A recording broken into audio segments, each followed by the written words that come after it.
Hi, and welcome to our conversation today, sustainable transformation around supporting local journalism in Northeast Wisconsin. This is a dialogue many of us have been engaged in for the last year and a half in partnership with the newsrooms that you're going to hear from, or some of them later on in the conversation. But really, it's on the platform that's been created with the partnership between the Greater Green Bay Community Foundation, the Community Foundation for the Fox Valley region, and Microsoft. And my name is Joaquin Alvarado, by the way. I'm the founder of Studio to Be, and I've been working as a partner inside of this collaboration, thanks to the support from Microsoft, of course, for all the work that's happening here. We're going to dive deep.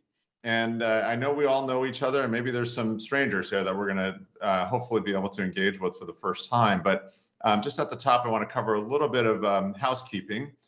Just so you know, you'll have to use the QA function in order to submit a question, and then we'll try to get to those. We have time at the end for Q&A, and I may take the liberty of synthesizing a few of them if we get some similar questions coming in. Also, just so you know, this is not a culmination.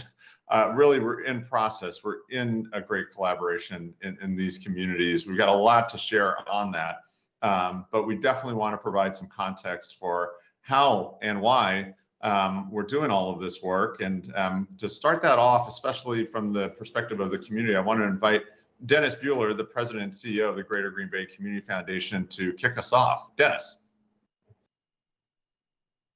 Thank you. Thank you, Joaquin. It's great to be here today. I think as many people know, our work as a community philanthropy teaches us many, many things. And an important lesson is that we all can be a catalyst for action. As a community foundation, we are uniquely positioned to understand the specific needs of our community, build diverse relationships, and connect resources, creating impact we believe that no individual alone is able. While we're actively responding to the urgent needs of today, our effectiveness really does grow when we commit to building these collaborative approaches that impact systemic change. This really requires all of us to recognize that each one of our partners brings a unique set of resources to the table as we reach for a common goal. That resource that extends beyond dollars, lifts people's voice, and leverages their talent. This approach to collective impact is something that we find in our steadfast commitments to equity, hunger, education, culture, housing, or community health. And now we're excited to apply these principles to elevating the narratives of our community and really working to strengthen the role of local journalism. This is really important because our communities, we believe, will be stronger when we discuss the issues that are closest to us and respond with action, but responding together. There's a really strong history of authentic and effective partnerships across Northeast Wisconsin, and we really couldn't be prouder to share these values with our colleagues and our friends at the Community Foundation of the Fox Valley region. So when Microsoft approached us about this work not too long ago, we quickly asked, both of us, how can we help? Because as community leaders, as conveners, as connectors, and certainly as grant makers, we knew this filled a critical need. The team will speak at length today about the work itself that we've done and what we see going forward. But before we get to that, both the Greater Green Bay Community Foundation and the Community Foundation of the Fox Valley region are very excited to announce that we'll be making a $50,000 joint commitment to this work, $25,000 each. This represents an important investment that's being made by our communities, an approach that we often encourage with our funders when they consider their own investments in critical programming. Commitments that are within their capacity and at a level that's very important to them, because every dollar and every resource matters to programs like this. We appreciate all of you attending and all those who are participating today and the work that's ongoing in our communities. Thank you very much, and back to Joaquin.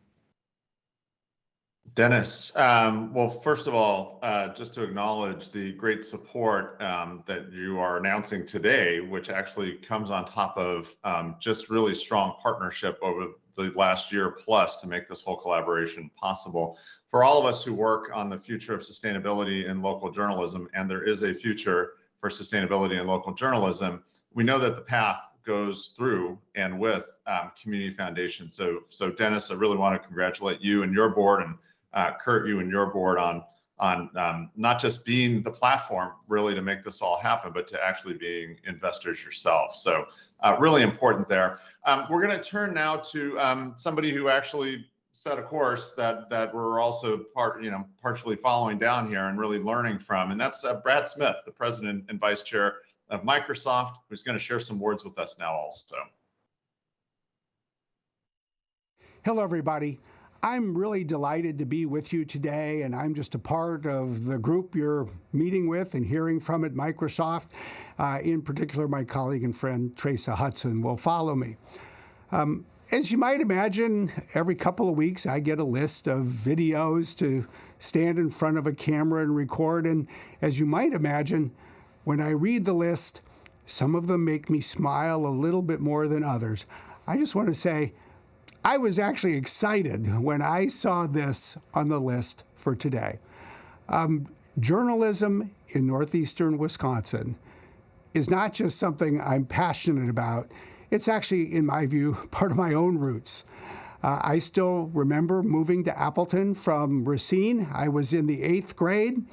The first thing I did is line up a job opportunity to deliver the newspapers for the Appleton Post-Crescent. In those days, it fell on somebody like me not only to deliver the news, you had to go knock on people's doors to collect the money to make sure that the Post-Crescent got paid. So when I think about what you're here to talk about, funding the news, well, believe me, I think for some of you who are watching, I was doing it, I'll bet, before you were born, back in about 1973. I was in the funding business for the Post-Crescent. But I'll tell you, it is a much bigger challenge, and I think it is a far more important issue and opportunity for local journalism in Appleton, Green Bay, and all of northeastern Wisconsin today, in part because it's such an important and pressing issue and need across the country and even in many other countries around the world. That's something that we see every day at Microsoft. The reality is the technology that I've been able to help create over the past 30 years has not been kind to traditional journalism. So much of traditional journalism was supported through ads, especially classified ads, and we've just seen this ongoing dwindling of that revenue source, and frankly, it's big tech companies, including our own, that in some cases have benefited from that. Journalism, as you all know, is not as alive and well today as it used to be. In many cases, it's not alive at all. The number of people employed in newsrooms has basically been cut in half over the last 20 years. Last year, another 70 newsrooms across the country literally closed their doors and stopped working. And what we're seeing at Microsoft as we put our data science team to work is the terrible impact of the decline of local journalism on the health of our democracy, what I really think of as the bedrock of every community in this country. We're now seeing the growth, the expansion of, unfortunately, more news deserts, more counties that don't have a newspaper at all. And what we've started to study is the consumption of disinformation that has resulted. One of the things, Teresa can talk more about it, is how we're able to measure the people's usage, the visiting of sites that are really basically foreign nation-state sponsored disinformation sites. And what we're seeing is that is rising, especially in places where traditional journalism has declined. Just a week ago, I was at the White House and walking people there through the data. And I really feel that this is quite possibly the greatest existential threat to our democracy today. The answer is going to require many different steps by many different people, including those of us at Microsoft, and most especially perhaps all of you. Because one important part of what we need to do is strengthen our democratic processes through better and more traditional journalism. And that is going to require innovation. It requires innovation in terms of how the news is produced, but it's going to require innovation and, frankly, a reinvigoration of the funding of traditional journalism. I know that is what has brought you together today. It is what has brought us to northeastern Wisconsin and other communities across the country where we're investing to learn together. I love the work that the community foundations across the country, including in Wisconsin, are doing. I love the fact that we've sort of found each other, that we found the partnerships that can be created between community foundations, traditional journalism, and in some cases, broader nonprofit groups and companies like Microsoft. We don't yet have all the solutions. But I'll say this, we do know that this is one of the most important problems of our time. And we know that if we work together, we can do better. We can be creative. We can iterate our way to a healthier future for journalism. And we can do it with the conviction that if we can restore journalism to the health that it needs, we'll also take a big step in preserving what I think we cherish perhaps most of all, our democracy itself. So this is a day that brings you all together to talk about something close to home, something that connects to what I was doing as a young teenager, but it's about the future for all of us. Thank you for what you're doing. Well, our thanks to Brad, local citizen of your community, makes good here in the world, of course. But I just want to underscore a couple of points, right? First of all, the future of the free press is not a question that belongs to one part of our community, but it involves all of the stakeholders, nationally and locally. Corporate America needs to step up, and they are. And Microsoft is providing a really good example of that. We've got community foundations also doing work. And soon we'll hear from Sarah Beth from the American Journalism Project, but I want to bring on Teresa Hudson because the partnership with Microsoft involves the people of Microsoft. And I've had the pleasure of working with Teresa and the team. I know the hard work that they're putting in. I know the personal commitments that they also share, but really in your role at Microsoft, Teresa, I think it's really important we understand, what are you all trying to accomplish and what's the scope of it and what's your vision for it? So I'll pass it over to you. Thank you, Joaquin.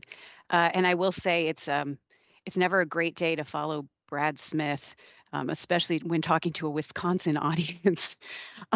So I myself have never had a paper out, but just like Brad, I really grew up valuing my local newspaper in small town Western New York. But if we move to the next slide, Brad said this really well. Healthy democracies require healthy journalism. But we also know that the news business has been in decline, and that has accelerated through the pandemic. If we move to the next slide, we also know that technology has played a very big role in the disruption of news. The mission we give ourselves at Microsoft is how do we become a part of the rebuilding effort? If we move to the next slide, this isn't a new issue for Microsoft. We've been in the business of news for a really long time, going back to 1995 when we launched the web portal MSN and the partnership with MSNBC. We now have more than 1,200 publishing partners that represent over 4,500 news brands. We license their content, distribute and monetize the content, and then pass the majority of the revenue back to the publishers. But as we looked at the state of local news, we felt like we needed to do more. So in late 2020, we launched our Preserving Journalism initiative, which has focused on 3 areas.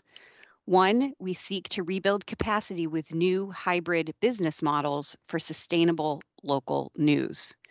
We also want to help restore trust and confidence in the news. Doesn't do us any good if people just don't believe what they're consuming.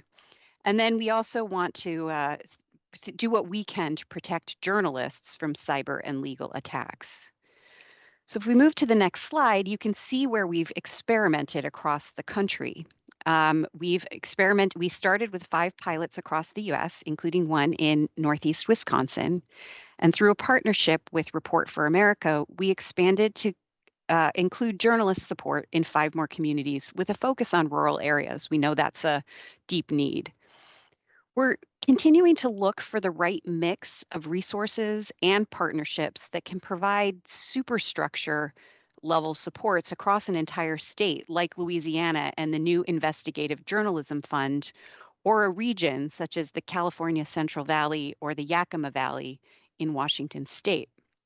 If we move to the next slide, you can see really where we're piloting different types of support. So we focus on collaboration. Where can we pilot with newsrooms, community leaders, academia, and various other partners?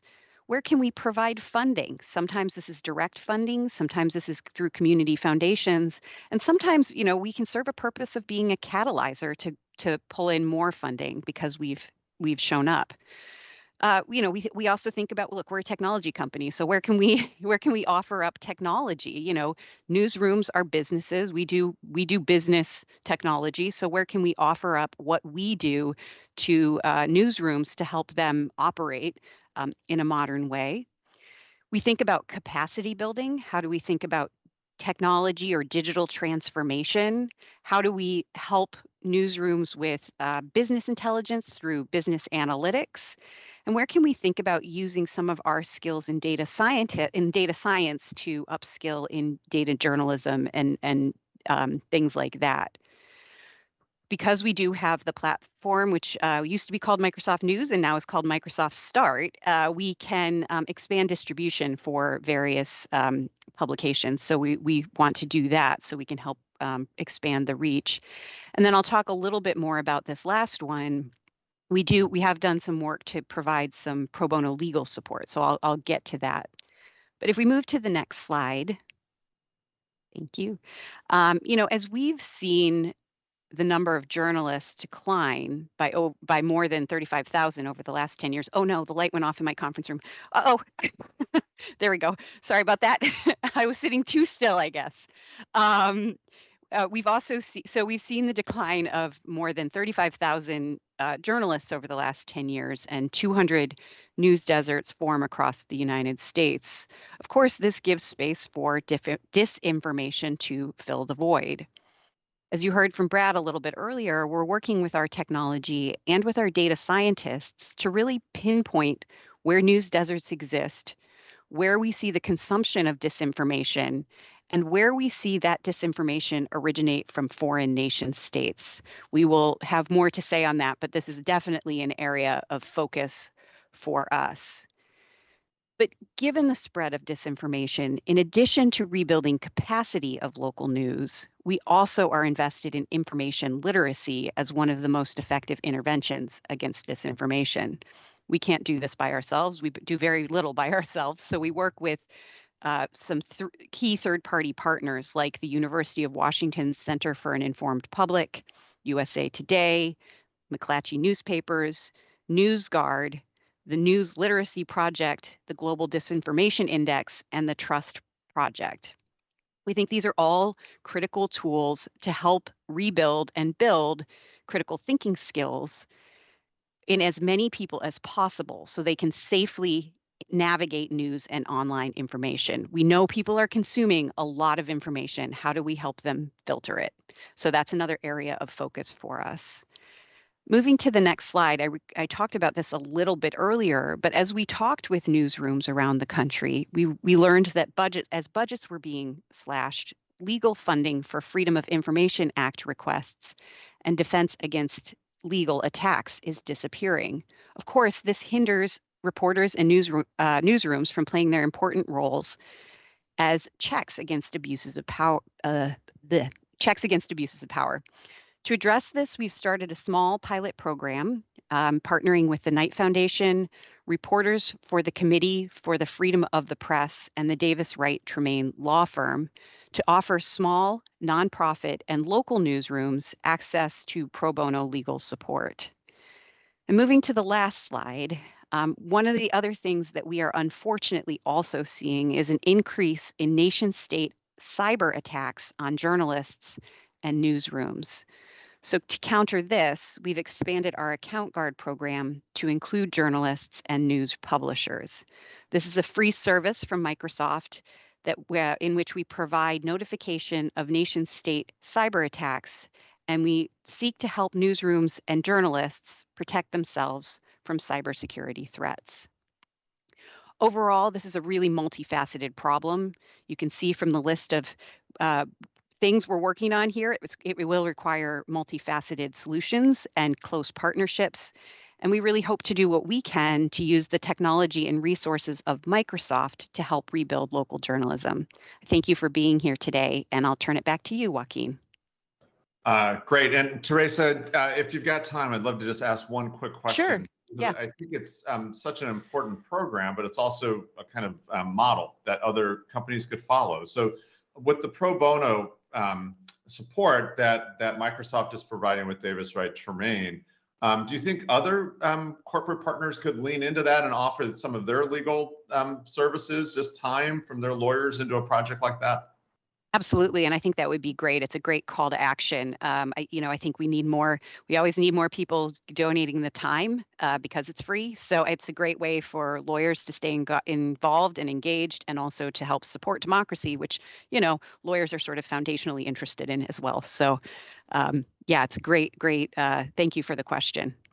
Good. Well, thank you for joining us. And as we roll over to Sarah Beth Berman from the American Journalism Project, I do just want to underscore, especially for nonprofit newsrooms, the impact of legal expenses can be extraordinary. In fact, it can dissuade newsrooms from actually pursuing certain kinds of stories if they don't feel like they've got the budget to afford the kinds of legal requirements to protect yourself if powerful interests come after you in your reporting. So this is really an important beginning, but it's had great success and great partnership to this point. So thank you, Teresa. I do want to bring up, we talked about collaboration. This is somebody who has been a phenomenal partner to this initiative, but is also building a network of investments and a portfolio of communities really that are partnering around this future that we're describing. So Sarah Beth Berman is the CEO of the American Journalism Project, and over to you, Sarah Beth. Welcome. Thanks, Joaquin. Really happy to be here, and I'm really grateful to everyone for having me here today. Nothing makes me more happy than hearing about new philanthropic commitments to local news. So that was a very energizing way to kick off the call today. We come at this work for the same reason that Microsoft has talked about why they're involved in it. We're not here because of journalism for journalism's sake. We're here because we see journalism as foundational to the prospect of a self-governing democracy, that communities and individuals need to have information about what's happening in their local news, in their local communities. And frankly, we're really, really concerned about the state of local news in our country right now. Timothy Snyder, the history professor at Yale University, who wrote the book On Tyranny, calls the crisis in local news the essential problem of our republic. So the stakes are really high here, and our real belief is that we need more and more people to get in here, to get in and really help try to solve the problem. You can take us to the next slide. You can to the slide following this. Thank you. So the American Journalism Project was founded with sort of two premises at the heart of our work. One is a real belief that philanthropy has a very essential role to play in building the future for local news across the country. That we need to attract as much national and local philanthropy into the field as possible right now to really help bridge from where we are right now, which is frankly a moment of crisis, to a future state where we have sustainable local journalism across the country. And then the second core belief was that we can't just be investing in the journalism. We need to be investing in the long-term sustainability of these organizations. And so what we've taken, our approach is that we invest in the business operations and the sustainability of these organizations to help them build diversified revenue and long-term revenue that can sustain the organizations and ultimately ensure that there's more original reporting in communities. We've been partnering with Microsoft here in Wisconsin. Some of you may know that last year we made a pretty significant investment in Wisconsin Watch and their partnership with Neighborhood News Service in Milwaukee.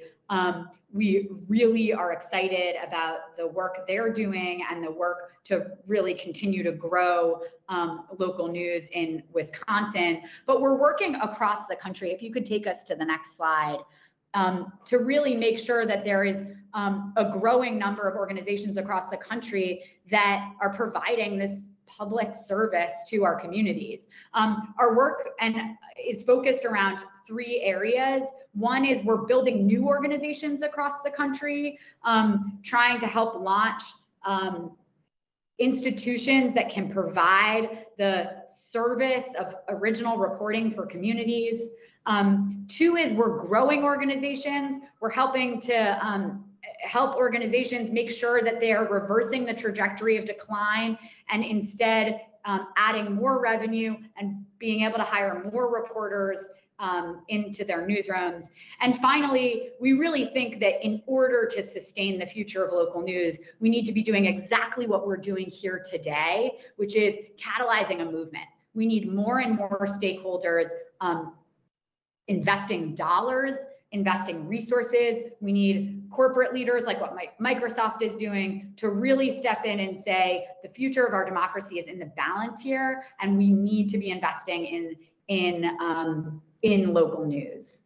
If you can take it to the next slide, we're so thrilled to be partnering here in Wisconsin, but our work is playing out in communities across the country. We currently are partnering and investing in 32 nonprofit newsrooms across the country.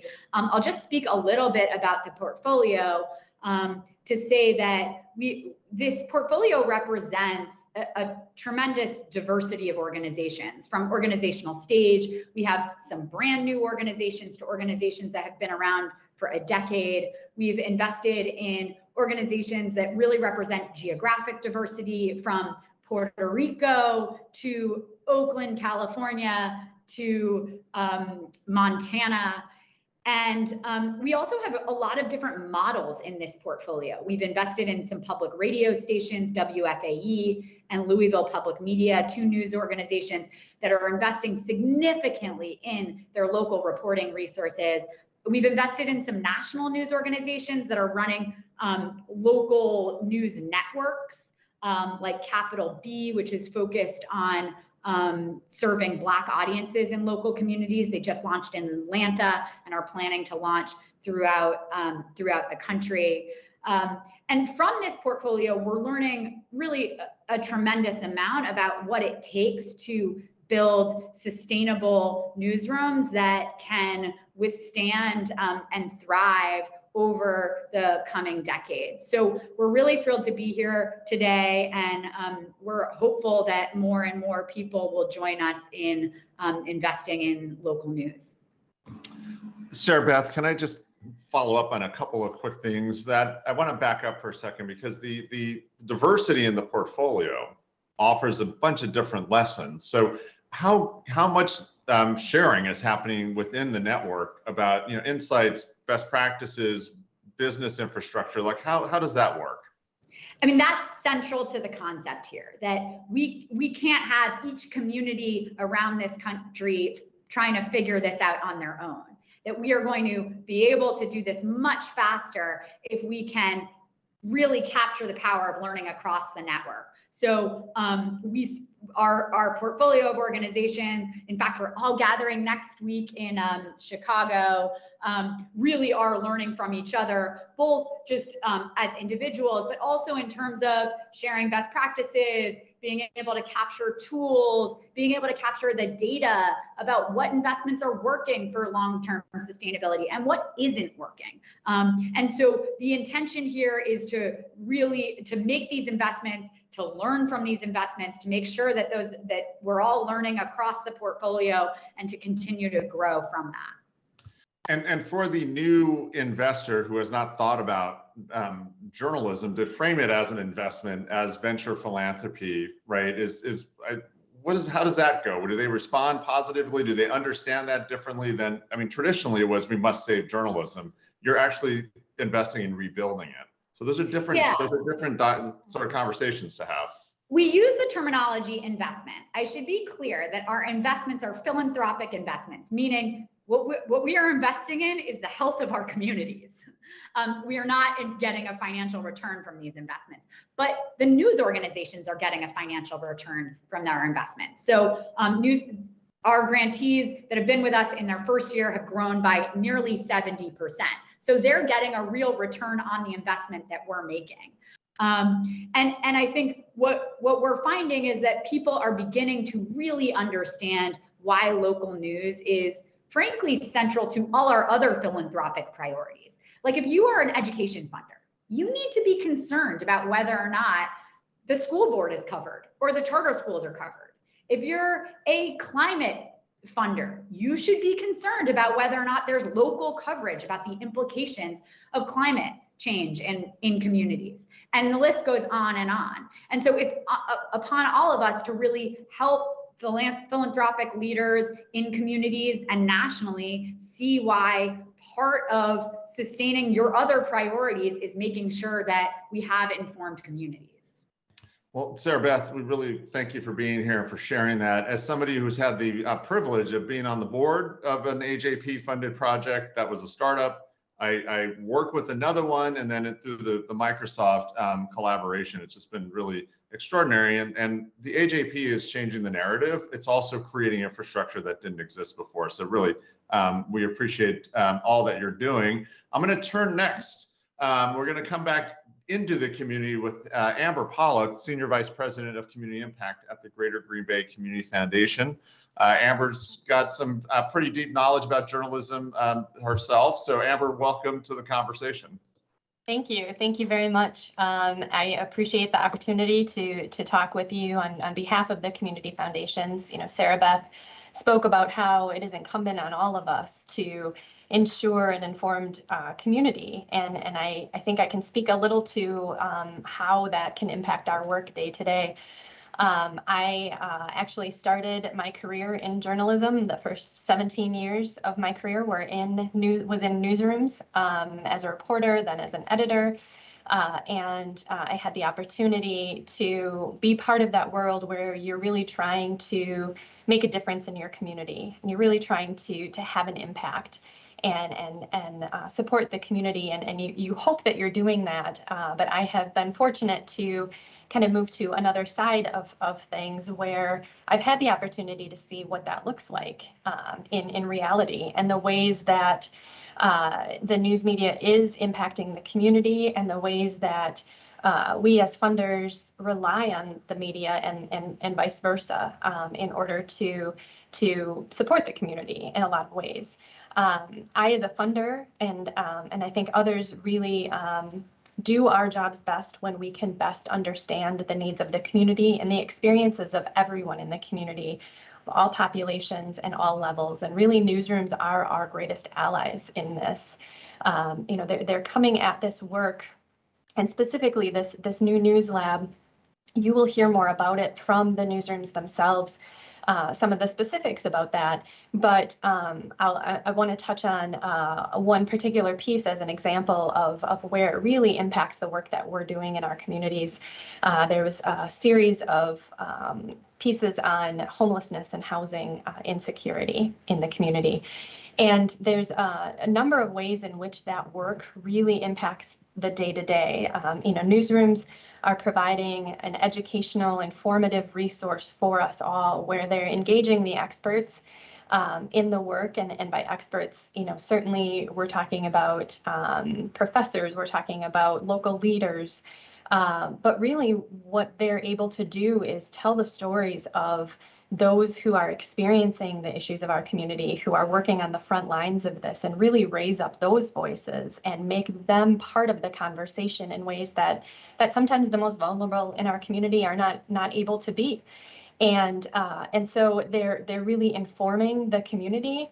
And in doing so, they are dispelling myths and dispelling misperceptions. They're laying out the facts and the data and the pieces of information that our community needs to make informed choices and make decisions in an informed way. And at the same time, what I've seen, I think, more and more is creating the community conversation around these issues.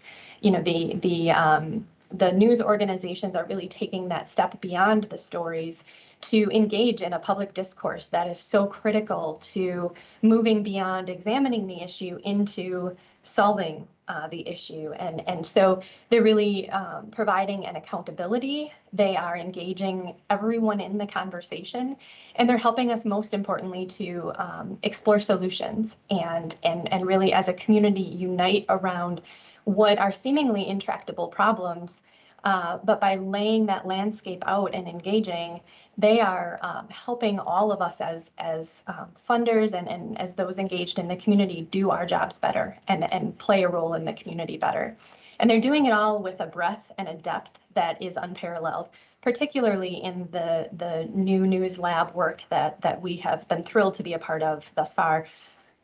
Being able to publish across all organizations engaged across a number of platforms, to be able to use that stage to lift up the issues and help the community understand them better. That makes all the difference in them setting aside competition and really uniting around the issues and serving the community. We need this for a thriving community.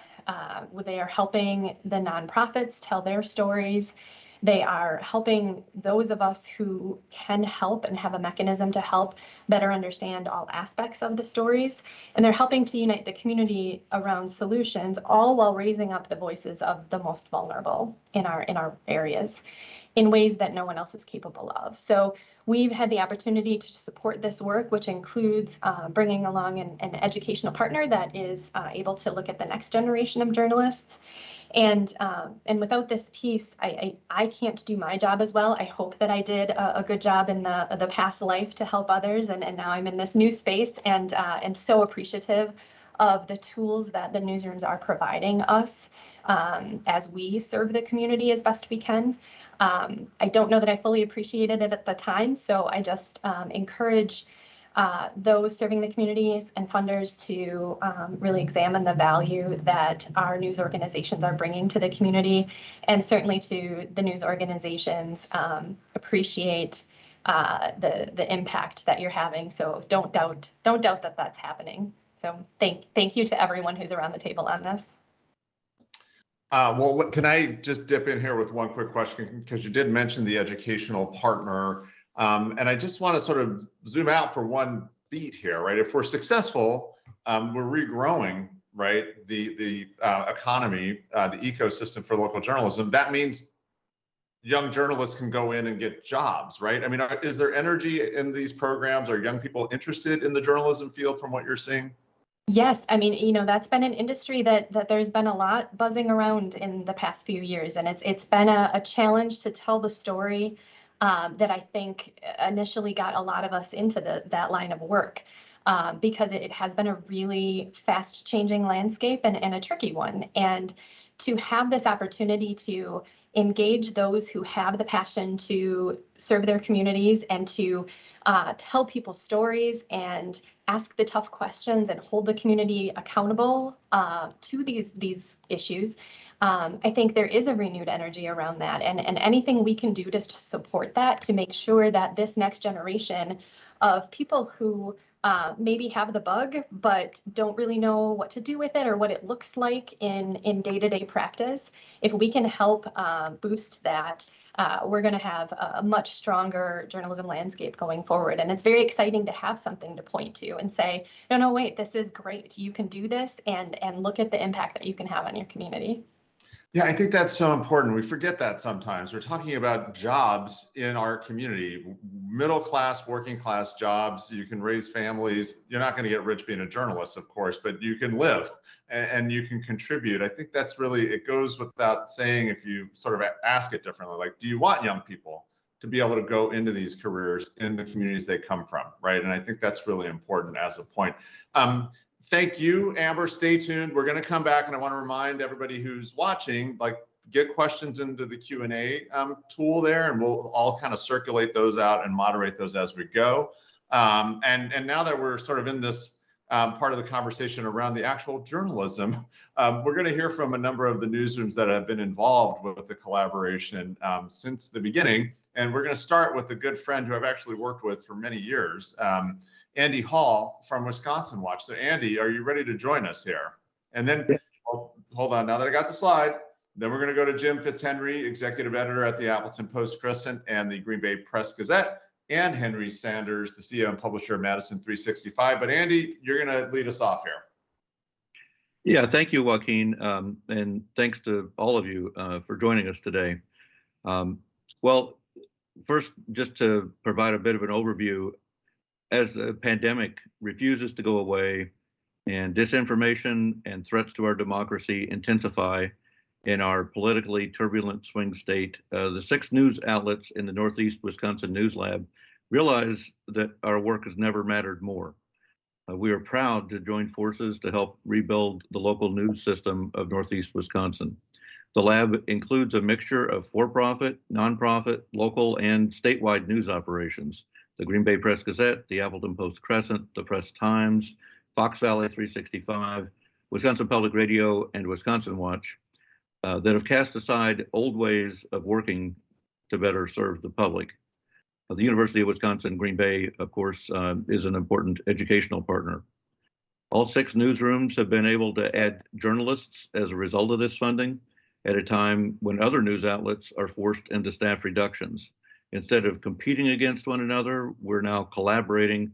We're sharing story ideas, expertise, reporters, photographers, and editors to produce deeper explanatory and investigative reporting that documents systems that fail to equitably serve residents, informs the public on a wide range of quality of life issues, and, as Amber mentioned, explores potential solutions to problems. We exercise complete independence in our news coverage decisions, and we are transparent about and very appreciative of the new News Lab funding from Microsoft with the support of the Greater Green Bay Community Foundation and the Community Foundation for the Fox Valley region. And of course, we're excited to hear of the additional funding announced today. We would welcome your questions today and afterward about this effort to increase the capacity and the sustainability of this local news ecosystem. And as you see from the map that's up on the screen, early results of this experiment are, well, pretty extraordinary.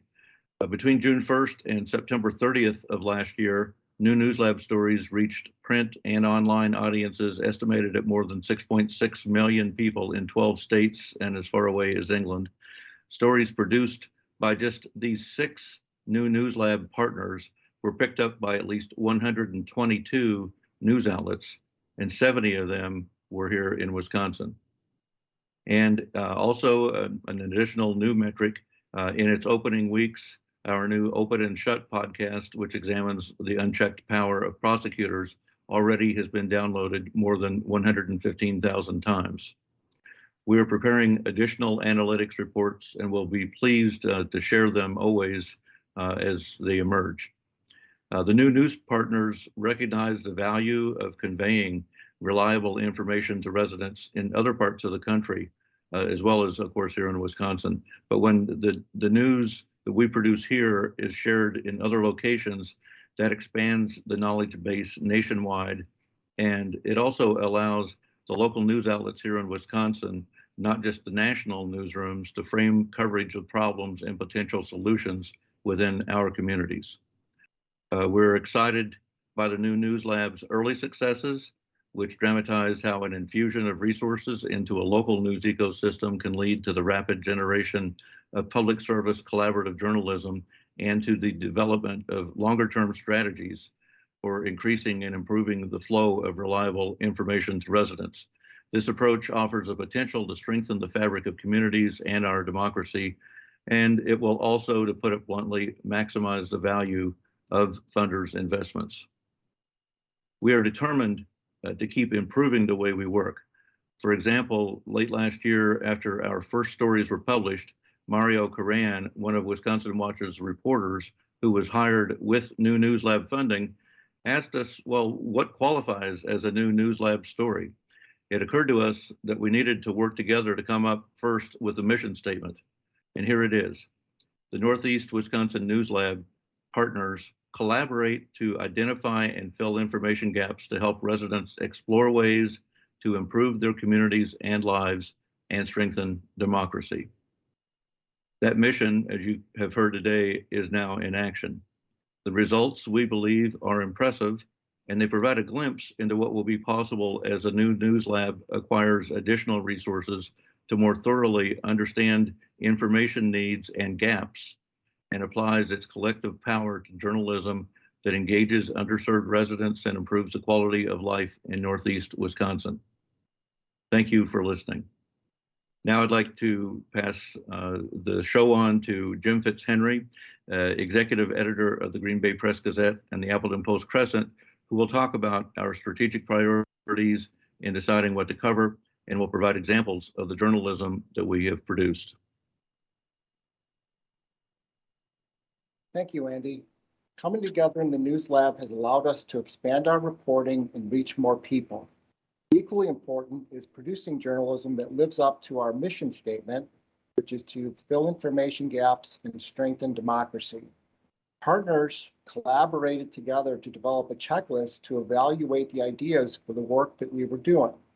We consider a project or a story News Lab worthy if it fills an information or accountability gap in Northeast Wisconsin, explores solutions to problems, amplifies the voices of traditionally underserved communities. When selecting stories, we ask ourselves, will it strengthen democracy and promote civil discourse? Will it reach the people who most need this information? On the slide, you're seeing some images from some of the reporting that we've done, thanks to the partnership with Microsoft and our local community foundations. We've been able to produce, in a very short period of time, work that has explored the impact of racism on public health, examined the lack of affordable housing in northeastern Wisconsin, and equally important, how to solve that problem. Our reporting has revealed abuses in the judicial system and taken a very deep look at the impact of rising water levels on Lake Michigan. We produced a podcast that looked at the power of prosecutors and raised troubling questions about decades-old cases. We've showcased the impact of homelessness in Brown County and how dedicated volunteers and community members are trying to solve that problem. We've provided in-depth reporting on school referendums and public education funding for special education. We've done even more.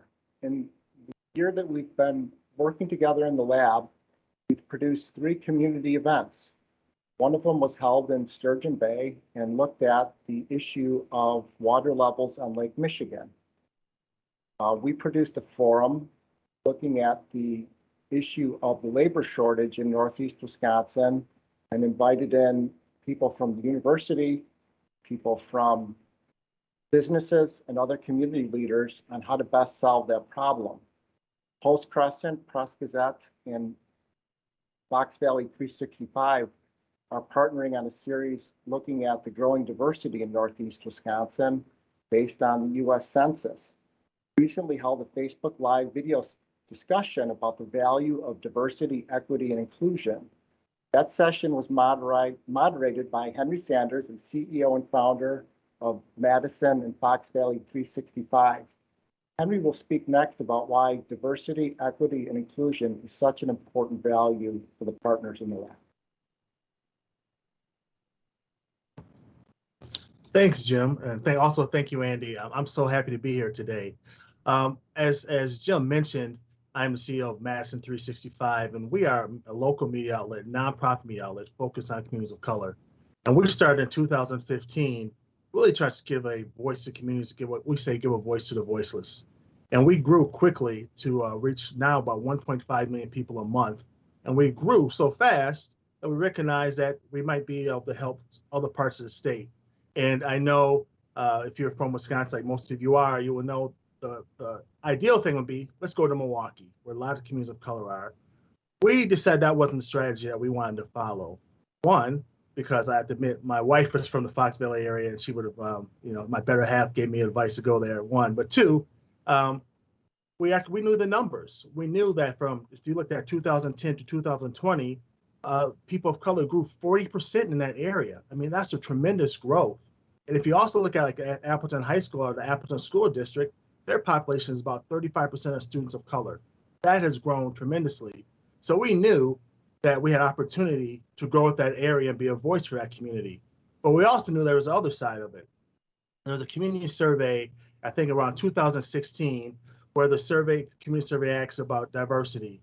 And 1/3 in the Brown County residents view increasing diversity as a bad thing. So 1/3 of the population viewed it as a bad thing. So we knew there was a population growth going on, but we also was part of the community that has some questions about it and has some concerns about it. So we figured that we could help bridge that gap between the communities of color and the people who had questions and concerns.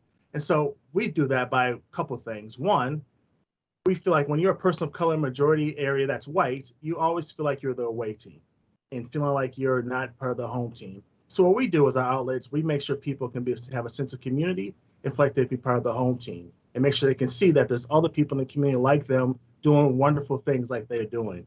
But we also recognize that the people those 1/3 of people who had concerns, we can bring awareness to things that they might be concerned about, bring awareness to communities, let them know that the things that people of color are doing in the communities are outstanding, they're shining. It's not always about criminal justice system or immigration. It's about all the wonderful things we're giving back to the community.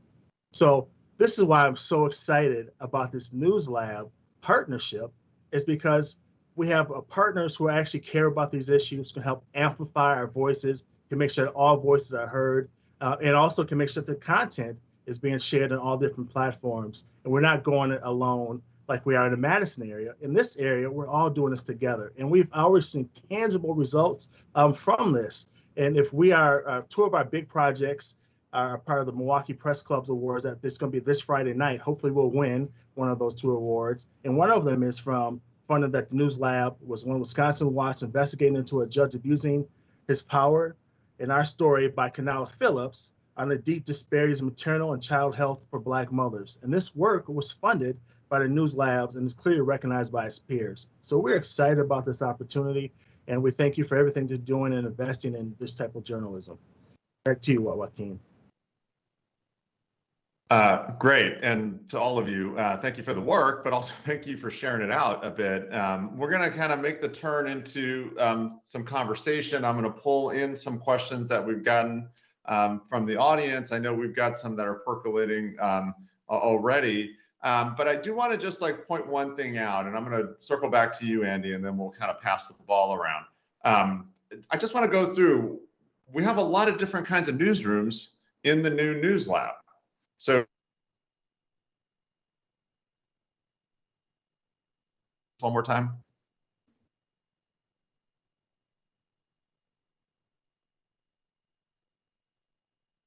And I think Andy may have froze if we don't have Andy, but I'll go ahead, Andy. How old is Wisconsin Watch? Wisconsin Watch is about, well, we're in our 14th year of operations now. Yeah, so this is a nonprofit that was a startup, no longer a startup, very mature nonprofit. And I'm going to come back to you, Jim, because you're part of the Gannett Network, of course, but you have responsibility for actual newspapers. How old are the newspapers that you and the newsrooms that you help to lead? In some cases, they're 170 years old. So Yeah. we have a variety of publications. Most of them are older than 100 years. 170 years old. Just kind of get that somewhere in the consciousness. And Henry, how old is your organization? I'm the baby here. We've been around since 2015. So, and we don't have Wisconsin Public Radio, Wisconsin Public Media, which was also the first radio station, I believe, in America. It's also the first public radio station in America. So lots of things have changed, but these are old, young, and let's say adolescent organizations, although Andy's very mature, the team is very mature. So another thing I want to also, and then we'll get to some of these questions, is, the collaboration, I would say, might be new in the journalism field, where it was highly competitive and still is on some stories. But Andy, you have had a long career. Can you just speak to that, sort of this new culture of collaboration? And I know Sarah Beth has talked about it, but what's that feel like to be a journalist who now can operate more collaboratively?